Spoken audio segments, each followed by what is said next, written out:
Hi, this is Mrs. Villette, and this video is to show you problem 1 on the class practice, which is to establish the tangent sum and difference identities.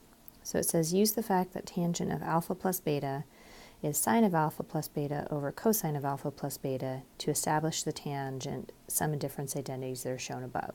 So what we're trying to do is actually show these two identities. So we'll start with the hint that the tangent of alpha plus beta is the sine of alpha plus beta over the cosine of alpha plus beta. And then we'll use the identities that we have for the sine and the cosine. So the sine identity goes sine, cosine, cosine, sine, alpha, beta, alpha, beta.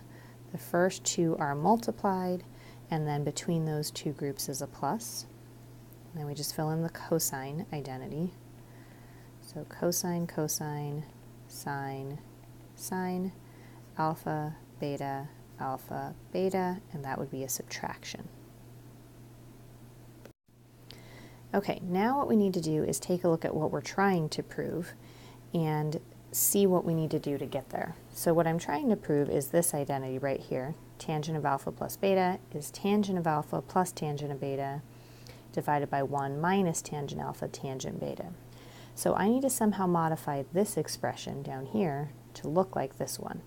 And what I'm going to focus on is this 1 that's in my tangent of alpha plus beta formula.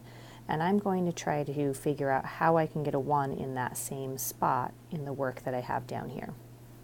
So the way I could get a 1 is I could divide by cosine alpha cosine beta. The way I'm going to do that is, since I have a fraction, I'm actually going to multiply by 1 over cosine alpha cosine beta over 1 over cosine alpha cosine beta. When I do this, I'm not actually changing the expression because I'm multiplying by a special version of 1. So go ahead and distribute that. And if you distribute that in the numerator, we will see that the expression is sine alpha cosine beta over cosine alpha cosine beta plus cosine alpha sine beta over cosine alpha cosine beta. We'll go ahead and do the denominator as well.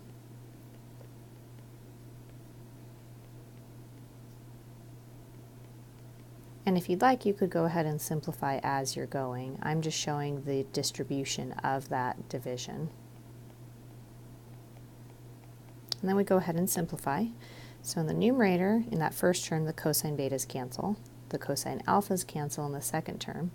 In the denominator, everything cancels in the first term, and then nothing cancels in the second term. Now look at what I have left. I have sine alpha cosine alpha, which we know to be tangent alpha, plus sine beta over cosine beta, which is tangent of beta, over 1 subtract. Now we look here at the sine alpha over cosine alpha, which is tangent alpha, and sine beta over cosine beta is tangent of beta. So what have we done? We have taken a fundamental identity that tangent is the ratio of sine and cosine. We've expanded using our known sine sum and difference formulas.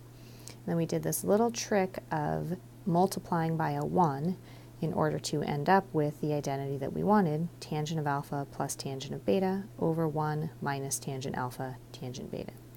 This identity may have actually been easier to prove by taking the complicated right-hand side, changing it over to sines and cosines, and then simplifying that complex fraction. But I wanted to show you this trick of trying to get something to exist in the identity that you wanted. And in that case, we were trying to get that 1 right here. And so we chose something that allowed us to get that 1.